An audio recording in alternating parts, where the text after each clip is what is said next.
They built roads that still stand today. They wrote laws that still echo in our modern world. But on the battlefield, the Romans were something entirely different. They weren't just soldiers with swords and shields, they were master strategists, thinkers of war, and creators of tactics so shocking, so ruthless, that they didn't just defeat their enemies, they broke them. The Roman army was more than just muscle. It was discipline, fear, and precision forged into a single unstoppable machine. They didn't fight harder, they fought smarter. And when their enemies finally realized what the Romans were doing, it was always too late.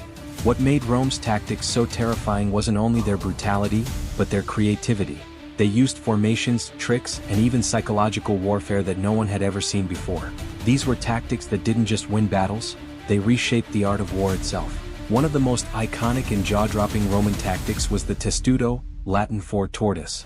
From a distance, it looked less like an army and more like a strange moving machine of shields and iron. Soldiers locked their shields together, front, sides, and overhead, forming a living wall with a roof of protection. Arrows rained down from above, but they bounced harmlessly away. Rocks, spears, even fire couldn't reach the men beneath. To the enemy, it was like watching an unstoppable fortress crawl toward them across the battlefield. And then, when the Romans were close enough, the tortoise opened. Shields spread apart, swords flashed out, and the machine turned into a storm of steel. The testudo wasn't just strong, it was clever.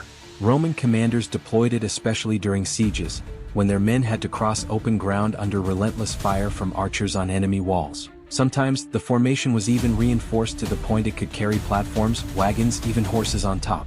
Imagine facing an army marching beneath a mobile fortress. It wasn't just defense, it was domination. Still, the testudo had its flaws. It was slow, vulnerable to flanking cavalry or side attacks, and soldiers inside struggled to fight while maintaining the shield wall. Yet for most enemies, the sight alone was enough to trigger panic. It wasn't only a formation, it was a message. Rome is coming and you cannot stop it. But the testudo was only one part of the Roman tactical genius. Another devastating system was their triple battle line, known as the triplex aces. Unlike other armies that fought in one massive push, the Romans fought in waves. In front stood the hastati, young and aggressive. Behind them waited the principes, older and battle-hardened. And at the very back stood the triarii, the veterans, men whose experience made them the last and deadliest line of defense. The brilliance of this formation was in its timing. Battles began with the velites, light troops who hurled javelins and arrows before slipping back. Then came the hastati, charging in to break the enemy line. If they failed, they retreated through gaps in the formation, replaced by the principes. Still not enough? The triarii advanced, a move so serious that Romans even coined a phrase, "It has come to the triarii." To reach that point meant the battle was desperate. Yet even in crisis, the Roman system didn't collapse. Fresh men replaced the weary, momentum never stopped, and the enemy never rested. Unlike many ancient armies that fought in rigid blocks, the Roman lines could move, retreat, and reform without falling into chaos. On flat plains, rugged hills, or deep forests, the system adapted. Rome's army wasn't just a group of men, it was a machine that could grind down opponents piece by piece. But when the goal was not endurance but breakthrough, the Romans had another weapon, the wedge formation. Imagine a triangle of soldiers, sharp at the tip, wide at the base.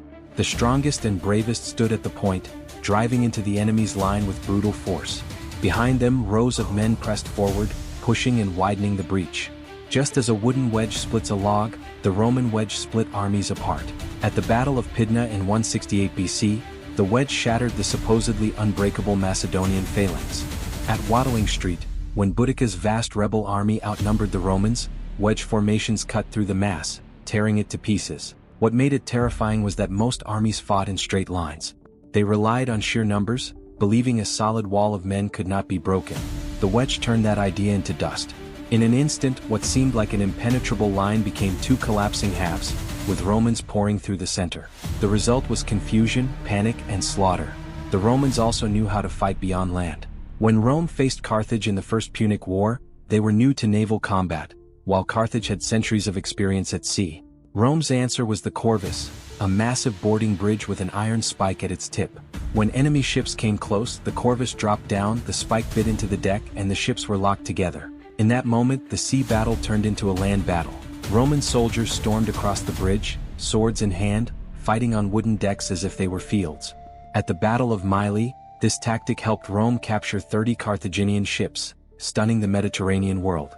The corvus was heavy, clumsy, and eventually abandoned, but for a time, it transformed naval warfare. Carthage's sleek ships and skilled sailors were suddenly useless against Roman discipline and brutal hand-to-hand combat. Rome had taken the sea and turned it into land, but not all Roman tactics relied on engineering. Some were pure deception.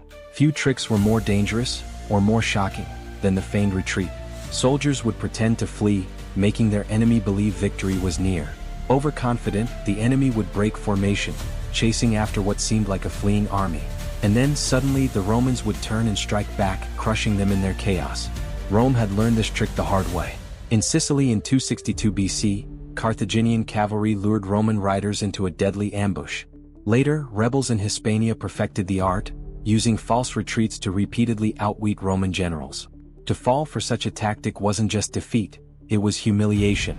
But perhaps the most ambitious tactic ever pulled off by Rome was Julius Caesar's siege of Alesia in 52 BC. Instead of storming the Gallic stronghold directly, Caesar ordered his legions to build not one but two massive walls. The first, the circumvallation, completely surrounded the town, ensuring no one could escape. The second, the contravallation, faced outward, protecting the Romans from reinforcements. 4 miles, ditches, wooden palisades, traps, towers, and pits sealed the Gauls inside like a pot with a lid. When reinforcements finally came, they were trapped outside by the outer wall. The Gauls inside tried to break out. Both failed. Caesar had built 2 battlefields at once, and won them both. And when Rome faced enemies with terrifying beasts like war elephants, they didn't panic. They adapted. Instead of resisting head-on, they opened gaps in their lines, letting the elephants charge harmlessly through. Then they struck from the sides, targeting the animals' legs and eyes. Sometimes they even used fire pigs. Real pigs set aflame and released squealing at the elephants. The sound and fire drove the beasts into a frenzy, often stampeding back into their own men. It was gruesome, it was cruel, but it worked. Behind all of these tactics lay something even darker: discipline enforced by fear. The most shocking punishment of all was decimation. If a unit broke, deserted, or disobeyed, 1 in 10 men was chosen by lot to die, executed not by officers but by their own comrades. The unlucky soldier was beaten or stabbed to death by the 9 beside him. Survivors were left with shame, reduced rations, and the knowledge that Rome demanded obedience above all. Used sparingly, decimation ensured that no soldier would ever dare break in the face of the enemy. For Rome, war was never just about killing the enemy. It was about controlling them, physically, mentally, and emotionally. Their tactics shocked the ancient world because they combined brute force with ruthless intelligence. The Testudo's iron wall, the triplex Aces' relentless waves, the wedge's precision strike, the Corvus turning ships into battlegrounds, feigned retreats, Caesar's double siege, fire pigs, and even decimation, each one was a reminder of Rome's cold brilliance. Rome's armies weren't just fighters. They were innovators.